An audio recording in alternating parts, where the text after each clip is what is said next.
Bismillahirrahmanirrahim. Assalamualaikum warahmatullahi wabarakatuh. Alhamdulillahi rabbil alamin. Wa sallallahu ala nabiyyina Muhammadin wa alihi wa sahbihi ajma'in wa man tabi'ahum bi ihsanin ila yaumiddin. Amma ba'd. Kaum muslimin yang dirahmati Allah Subhanahu wa taala, segala puji hanya milik Allah Subhanahu wa taala atas segala karunia dan rahmatnya. Sehingga alhamdulillah pada kesempatan yang berbahagia ini kembali kita bertemu untuk belajar dan mengkaji agama Allah SWT. Salam dan salam semoga senantiasa tercurahkan atas junjungan Nabi kita yang mulia, Nabi Muhammad Rasulullah SAW, beserta para sahabatnya, keluarganya, dan juga seluruh pengikut beliau SAW hingga hari kiamat kelak. Kaum muslimin yang dirahmati Allah SWT, pemirsa Parenting Sunnah TV yang dirahmati Allah SWT, kita sambung kembali terkait tentang sifat pendidik yang sukses. Di antara sifat pendidik yang sukses disebutkan dalam kitab yang lainnya, yaitu contohnya dalam kitab atau buku Begini Seharusnya Mendidik Anak oleh Al-Maghribi bin Sa'id Al-Maghribi, yaitu hendaknya selalu berdoa untuk anak. Sifat yang sangat baik yang harus dimiliki oleh seorang pendidik adalah mendoakan anak. Selalu mendoakan kebaikan untuk anak. Karena Allah SWT maha mengabulkan doa. Allah memerintahkan kita untuk berdoa dan Allah menjamin pengkabulannya. Karena sesungguhnya Allah SWT itu sangat dekat. Allah Ta'ala berfirman, "Wa idza sa'alaka ibadi anni fa inni qarib ujibu da'wata da'i idza da'an." Dan apabila hamba-Ku bertanya kepadamu, wahai Nabi, tentang aku, maka sesungguhnya aku dekat. Aku kabulkan permohonan orang yang berdoa apabila dia berdoa kepada Aku. Ujibu da'wata da'i idza da'an. Ya, Aku kabulkan doa orang yang berdoa apabila berdoa kepada Aku. Allah juga mengatakan, "Amma yujibul muttar idza da'ah wa yakshifus su." Bukankah Dia Allah yang memperkenankan doa orang yang dalam kesulitan apabila dia berdoa kepadanya dan menghilangkan kesusahan? Dialah Allah yang hanya Dia Allah SWT yang mengabulkan doa. Tidak ada yang lainnya. Maka berdoalah kepada Allah SWT. Ud'uni astajib lakum. Berdoalah kepadaku, kata Allah, niscaya Aku kabulkan. Allah memerintahkan kita berdoa dan Allah menjamin pengkabulannya. Ud'uni astajib lakum. Berdoalah kepadaku, kata Allah, niscaya Aku kabulkan. Maka berdoalah kebaikan untuk diri Anda, untuk keluarga Anda, anak-anak Anda, ya, untuk orang-orang sekitar Anda. Sudah saatnya kita memperbanyak doa kebaikan untuk kaum muslimin, wabil khusus adalah untuk diri Anda dan keluarga Anda, anak dan istri Anda, dan juga orang-orang yang dalam didikan Anda, ya, sebagai pendidik. Ketika Anda sebagai pendidik, maka orang-orang yang atau anak-anak yang Anda didik itu hakikatnya mereka adalah anak-anak sendiri yang juga senantiasa berusaha kita doakan dengan doa-doa kebaikan. Karena tentu sebagai guru, pendidik ingin anak-anak yang dididiknya adalah anak-anak yang sukses, yang berhasil. Maka bantulah dengan doa. Jangan pernah bosan dengan doa. Karena doa bagaimanapun tetap ibadah. Andaikan pun tidak dikabulkan, maka dia tetap sebagai nilainya adalah ibadah. Ad-doa huwal ibadah. Karena Nabi mengatakan doa itu adalah ibadah. Maka engkau wahai para pendidik, engkau wahai ayah dan bunda, ya, sesungguhnya doa sangat memberikan manfaat yang sangat besar kepada anak, ya, menambah keteguhan dan kesolehan mereka, serta mereka akan selalu mendapatkan hidayah dan petunjuk kepada jalan yang lurus, as-sirat al-mustaqim, jalan yang lurus. Oleh sebab itu Nabi SAW sangat berantusias mendorong umatnya agar senantiasa mendoakan kebaikan bagi suami untuk mendoakan anak dan istrinya, dan melarang dari mendoakan keburukan bagi mereka. Nabi SAW dalam sabdanya mengatakan, "La tad'u ala anfusikum." Janganlah kalian mendoakan keburukan terhadap diri kalian. "Wa la tad'u ala auladikum." Dan janganlah kalian mendoakan keburukan atas anak-anak kalian. Wala tad'u ala amwalikum. Dan janganlah kalian mendoakan keburukan atas harta-harta kalian. La tuwafiqu minallah sa'atan yus'alu fiha ata' fayastajibu lakum. Ya. Jangan sampai kalian bertepatan dengan saat yang bila Allah diminta suatu permintaan, yang saat itu maka justru Allah akan mengabulkan permintaan kalian. Jadi berdoalah dengan doa kebaikan. Jangan sampai justru ketika doa keburukan malah pas di mana saat mustajab, justru sehingga Allah mengabulkan doa tersebut, padahal itu adalah doa keburukan. Nauzubillah summa naudzubillah. Hadis tadi diriwayatkan oleh Al-Bukhari dan Muslim. Ma'asyiral muslimin yang dirahmati Allah Subhanahu wa taala. Jelas sekali Nabi mengatakan di sini, "Wala tad'u ala anfusikum." Jangan kalian mendoakan keburukan atas diri kalian. "Wala tad'u ala auladikum." Jangan kalian mendoakan keburukan atas anak-anak kalian. "Wala tad'u ala amwalikum." Dan janganlah kalian mendoakan keburukan atas harta-harta kalian. Kita sebagai orang tua kadang betapa mudahnya untuk mengatakan, "Dasar kamu anak ya, durhaka." Ya, jadi hakikatnya seperti doa. Kita mengatakan anak ini anak durhaka, anak yang susah diatur, anak yang nyebelin, anak yang membosankan, dan seterusnya, seabrek doa-doa keburukan yang menjadi umpatan kita kepada anak, atau mungkin celaan kepada anak, atau mungkin yang lainnya dalam kondisi dongkol, marah, atau bahkan mungkin hal-hal biasa. Kita kadang dengan mudahnya mengatakan, dengan memanggilnya dengan panggilan yang buruk yang sebagai doa baginya. Ya, engkau wahai miskin misalkan, wahai anak yang susah diatur, kamu anak yang susah diatur, kamu dan seterusnya, dengan rangkaian kata-kata keburukan. Banyak sekali dari kata-kata keburukan. Maka waliyadzubillah, hati-hatilah ya. Kalau saat dimana justru ketika kita mendoakan keburukan atas diri kita, nauzubillah, atau atas diri anak-anak kita atau harta kita, justru Allah mengabulkan. Allah Subhanahu wa taala mengijabah doa itu. Khawatir ya, justru saat itu adalah saat di mana Allah Subhanahu wa taala mengabulkan doa. Maka ya, hati-hati dalam kaitan doa ini. Justru harusnya kita memperbanyak doa kebaikan. Diriwayatkan dari Abdullah bin Abbas, Rasulullah pernah merangkul dadaku katanya. Merangkulku ke dadanya. Kata Abdullah bin Abbas, merangkulku ke dadanya. Lalu Rasulullah bersabda, Allahumma alimhul hikmah wa fi riwayatin alimhul kitab. Ya Allah, ajarkan kepada Abdullah bin Abbas ini hikmah. Dalam redaksi lain dikatakan, ya Allah, ajarkan kepada Abdullah bin Abbas ini kitab, yakni Al-Quran. Allahumma faqihu fid din wa alimhu ta'wil. Ya Allah, faqihkan dia dalam terkait agama dan ajarkan dia tafsir. Itulah doa Rasul sallallahu alaihi wasallam kepada Abdullah bin Abbas. Sehingga benar-benar Abdullah bin Abbas menjadi turjuman hadir ummah terhadap Al-Quran ini. Penerjemah Al-Quran ini yang mentafsirkan Al-Quran dengan tafsir yang benar. Ya, baik dari sisi bahasa ataupun kandungan makna. Ya. Itulah Abdullah bin Abbas yang berhasil meraih demikian karena keberkahan dari doa baginda Rasulullah sallallahu alaihi wasallam.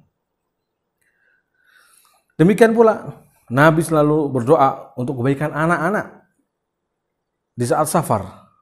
Sebab doa pada saat itu sangat dikabulkan. Jadi maksudnya Nabi berdoa saat beliau dalam kondisi safar untuk anak-anak beliau. Karena itu adalah waktu yang mustajab. Waktu yang dikabulkan dalam safar. Lihat doa safar. Allahumma anta sahibus safar. Ya Allah, engkau adalah teman dalam perjalanan ini. Wal khalifatu fil ahl. Dan sebagai pengganti bagi keluarga. Ya, atau penjaga keluarga. Allahumma inni a'udzubika min wa'thasi safar wa aka'abidil manzar. Ya Allah, aku berlindung kepadamu dari gangguan perjalanan, kegelisahan dalam menunggu. Wasu'il munqalab fil mali wal ahl. Ada kata wasu'il mali wal ahl, ya. Ya, wasu'il munqalab fil mali wal ahl. Dan dari buruknya kembali pada harta dan keluarga. Bahkan wal walad, dan anak, ya. Berarti Nabi SAW bahkan dalam safar agar berharap ketika kembali pun dalam kondisi yakni sebaik-baik keadaan. Anak-anaknya bukan dalam kondisi seburuk keadaan. Mereka dalam kondisi tetap ceria, bahagia, tidak dirundung gelisah, gundah gulana, kesedihan dan seterusnya.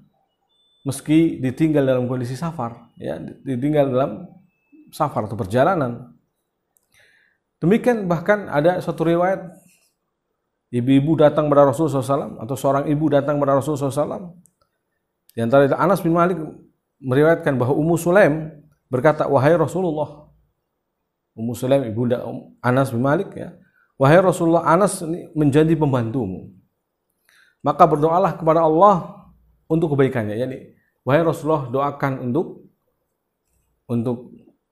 Anas bin Malik ini. Maka beliau berdoa, Allahumma aksir malahu wa waladahu wa barik fi ma a'taitahu. Ya Allah, berikanlah kepada Anas harta dan anak yang banyak. Dan berkahilah apa yang kau berikan kepadanya. Berikanlah keberkahan dari apa-apa yang kau berikan kepadanya, ya Allah. Maka lihatlah Anas bin Malik ya, maka menjadi orang yang banyak hartanya, banyak keturunannya. Dalam sebuah riwayat Bukhari bahwa Anas berkata, Ummu Sulaim membawaku kepada Rasulullah SAW dan menutupi badanku dengan setengah tudungnya dan setengah selendangnya. Kemudian dia berkata, wahai Rasulullah, ini Anas. Aku membawanya kepadamu agar dia menjadi pembantumu. Maka berdoalah kepada Allah, mintalah kepada Allah untuk Anas agar mendapatkan kebaikan. Lalu Rasul berdoa, Allahumma aksir malahu wa waladahu. Ya Allah, berkahilah. Ya Allah, berikanlah keberkahan pada Anas, pada harta dan anaknya. Perbanyak harta dan anaknya.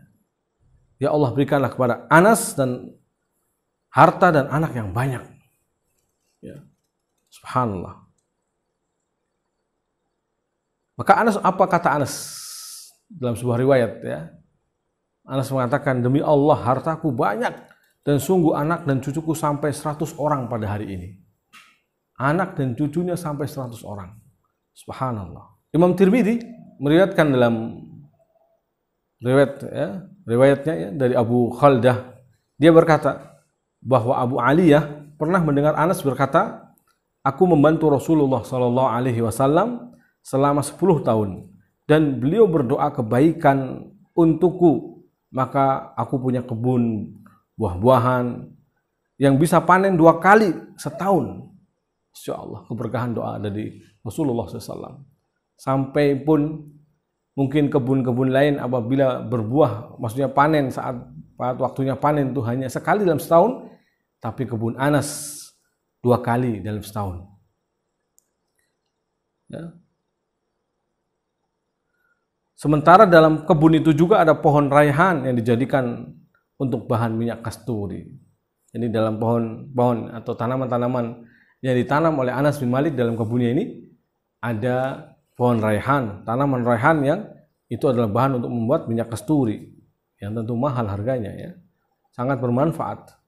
Maka berdoalah kaum muslimin untuk kebaikan anak-anak Anda, jangan bakhil dengan doa, jangan malas untuk berdoa. Mendoakan kebaikan diri sendiri Anda dan juga keluarga Anda, anak istri Anda. Kenapa Anda menjadi orang-orang yang sombong? Pelit sekali untuk menengadahkan tangan, meminta kepada Allah, mengadu dan mengeluhkan segala permasalahan hidup. Lalu kemudian minta untuk solusinya dari Allah Subhanahu wa taala. Kenapa Anda menutup diri, malas-malasan dan berlagak sungkan ibaratnya? Yang demikian adalah kesombongan. Allah Subhanahu wa taala mengatakan, ud'uuni astajib lakum. Berdoalah kepadaku, niscaya aku kabulkan. Ya. Innal ladzina yastakbiruna an ibadati. Sesungguhnya orang-orang yang menyombongkan diri dari berdoa kepadaku, sayadkhuluna jahannam dakhirin. Niscaya akan masuk dalam jahannam dalam kondisi hina dina. Begitu hinanya dia dalam memasuki jahannam. Nauzubillah. Nabi SAW pernah bersabda, man lam yas'alillah yaghdab alaih. Barang siapa yang tidak meminta pada Allah, maka Allah akan murka kepadanya. Tidak minta pada Allah justru mendatangkan kemurkaan. Meminta pada Allah justru mendatangkan pahala. Karena ini ibadah. Ad-du'a huwal ibadah. Doa ada manfaat yang sangat besar. Ya. Dan barang siapa yang diilhamkan untuk berdoa, berarti diilhamkan untuk mendapatkan pengkabulan. Makanya Umar mengatakan, tidak peduli bagiku untuk dikabulkan doa atau tidaknya. Yang penting bagiku adalah untuk berdoa. Karena barang siapa yang dimudahkan atau diilhamkan baginya untuk berdoa, maka pengkabulan bersamanya. Para nabi telah berdoa. Para rasul berdoa untuk umatnya, untuk anak-anak mereka. Ya. Di antaranya seperti doa Nabi Ibrahim dan Ismail. Allah menegaskan, Rabbana waj'alna muslimaini laka wa min dzurriyyatina ummatan muslimatan lak. Wahai Tuhan kami, jadikanlah kami orang-orang yang berserah diri kepada Engkau, dan anak cucu kami juga umat yang berserah diri kepadamu, ya Allah. Begitu juga Nabi Zakaria. Dia telah berdoa kepada Allah sebagaimana dalam firman Allah Subhanahu wa taala, Rabbi habli min ladunka dzurriyyatan thayyibah. Innaka sami'ud du'a, innaka sami'ud du'a. Wahai Tuhanku, wahai Rabbku, berilah aku keturunan yang baik dari sisimu. Sesungguhnya Engkau Maha mendengar doa. Sesungguhnya Engkau Maha mendengar doa. Kita tahu bagaimana Zakaria yang dia dalam usia senja, ya, dan istrinya juga mandul, tapi dia tidak pernah berputus asa dari berdoa pada Allah Subhanahu wa taala. Hingga kemudian Allah Subhanahu wa taala mengkabulkan doanya. Lihat, ma'asyiral muslimin. Inilah teladan yang sangat baik agar kita tidak pernah bosan dalam berdoa untuk kebaikan diri Anda dan keluarga Anda. Anak yang mungkin susah diatur menurut Anda, susah logikanya untuk baik, doakan pada Allah, mungkin dia akan dilembutkan hatinya, akan kemudian tersentuh hidayah. Meskipun mungkin Anda telah lupa, lalai dalam mendidik anak-anak Anda, doalah minta sama Allah SWT agar mereka kemudian dikembalikan kepada anak, untuk Anda didik dengan pendidikan yang benar, untuk Anda ajari dengan pengajaran yang benar, untuk Anda biasakan dengan pembiasaan-pembiasaan yang baik. Andaikan itu terlambat, tidak ada kata terlambat dalam doa, maka berdoalah pada Allah Subhanahu wa taala. Demikian pula Nabi Ibrahim juga pernah berdoa seperti yang ditegaskan dalam firman Allah Subhanahu wa taala, Rabbi ja'al hadzal balada amina wajnubni wa baniya an na'budal asnam. Wahai Rabbku, jadikanlah negeri ini, yakni Mekah, negeri yang aman, dan jauhkanlah aku dan anak keturunanku dari menyembah berhala. Wajnubni wa baniya an na'budal asnam. Dan kita lihat, ya, hampir-hampir terkabulkan benar-benar apa yang didoakan Nabi Ibrahim. Karena hampir semuanya para sahabat, ya, hampir, ya, kita katakan semuanya, beberapa besar dari sahabat adalah masih keturunan Nabi Ibrahim, karena nasabnya nyambung ketemu di mana, ya. Yang pada puncaknya ada ternyata keturunan dari Nabi Ismail. Maka ini menunjukkan bahwa terkabulnya doa Nabi Ibrahim, dijauhkan anak dan keturunannya dari menyembah berhala, ya. Bahkan Nabi Ibrahim juga mengatakan dalam doanya, Rabbi ja'alni muqimas sholati wa min dzurriyyati Rabbana wa taqabbal du'a. Wahai Tuhanku, wahai Rabbku, jadikanlah aku dan sebagian dari anak cucuku orang-orang yang tetap mendirikan sholat. Wahai Tuhanku, perkenankanlah doaku. Ya, demikian pula firman Allah Subhanahu wa taala, Rabbi auzi'ni an ashkura ni'mataka allati an'amta 'alayya wa 'ala walidayya wa an a'mala salihan tardahu wa aslih li fi dzurriyyati. Rabbana inni tubtu ilaika wa inni minal muslimin. Wahai Tuhanku, wahai Rabbku, berilah aku petunjuk agar aku dapat mensyukuri nikmat-Mu yang telah Engkau limpahkan kepadaku dan kepada kedua orang tuaku, dan agar aku dapat berbuat amal soleh yang Engkau ridhai, dan perbaikilah untukku pada anak cucu keturunanku. Masya Allah, berdoa untuk kebaikan anak cucu keturunannya. Sesungguhnya aku bertobat kepadamu, berdoalah dengan dibarengi taubat. Sesungguhnya aku bertobat kepadamu, dan sesungguhnya aku termasuk orang-orang yang berserah diri, dan juga kemudian benar-benar tawakal pada Allah. Setelah Anda berdoa yang dibarengi dengan taubat, karena mungkin bisa jadi dosa-dosa kita lah yang menghalangi dikabulkannya doa, maka berdoalah kepada Allah dengan doa-doa yang dibarengi dengan taubat, istighfar, mohon ampun kepada Allah Subhanahu wa taala, ya, dan kemudian benar-benar bertawakal hanya kepada Allah. Allah pasti akan kabulkan. Pasrahkan semua urusan Anda hanya kepada Allah Subhanahu wa taala. Bukankah secara umum dalam doa yang lainnya, Rabbana hab lana min azwajina wa dzurriyyatina qurrata a'yun waj'alna lil muttaqina imama. Wahai Tuhan kami, wahai Rabb kami, anugerahkanlah kepada kami pasangan kami dan keturunan kami sebagai penyenang atau penyejuk hati kami, dan jadikanlah kami pemimpin bagi orang-orang yang bertakwa. Maka Anda wahai para pendidik, wahai Anda ayah, wahai bunda, ya, berdoalah kepada Allah untuk anak-anakmu. Terus-menerus, ya, tumbuhkan perasaan bahwa tiada daya dan kekuatan kecuali datang dari Allah Subhanahu wa taala. Karena seluruh taufik hanya datang dari Allah semata. Sementara manusia hanya sekedar berusaha dan berikhtiar. Berusaha. Proses hanya kita kerjakan memang harus, tetapi tetap kembali yang istilahnya menentukan hanya Allah Subhanahu wa taala. Kita hanya berusaha dan berusaha. Berdoalah kepada Allah. Bukankah doa orang tua untuk anaknya pasti mustajab? Nabi SAW pernah bersabda, salasun da'awatin mustajabat. Ada 3 doa yang pasti mustajabah. La syakka fihin, yang tidak ada keraguan di dalamnya. Da'watul mazlum, pertama doanya orang yang terzalimi. Wa da'watul musafir, doanya orang yang berpergian. Wa da'watul walid ala waladihi, dan doa buruk orang tua atas anaknya. Itu pasti mustajab. Apalagi doa kebaikan, ya. Allah juga mencintai kebaikan. Maka ketika hambanya mendoakan kebaikan untuk hamba yang lainnya, apalagi ala dhahril ghaib, tanpa sepengetahuan hamba yang lainnya, maka malaikat akan mengamini dan mengatakan walaka bimislin, bagimu yang semisal, ya. Begitulah kaum muslimin yang dirahmati Allah Subhanahu wa taala. Jangan pernah malas berdoa. Seorang penyair mengatakan, ya, datas alanna bunaya Adam hajatan. Janganlah engkau sekali-kali minta kebutuhanmu kepada anak Adam. Was'alilladzi abwabu la tuhjabu. Tapi mintalah kepada Allah, zat yang pintu-pintu rahmatnya tidak pernah tertutup, yang pintu-pintu rizkinya tidak pernah tertutup. Allahu yaghdabu in tarakta su'alahu. Allah murka kalau engkau tinggalkan berdoa kepadanya. Wa idza sa'alta bunaya Adam yaghdabu. Tapi kalau engkau terus-menerus minta kepada anak Adam, justru anak Adam akan murka kepadamu.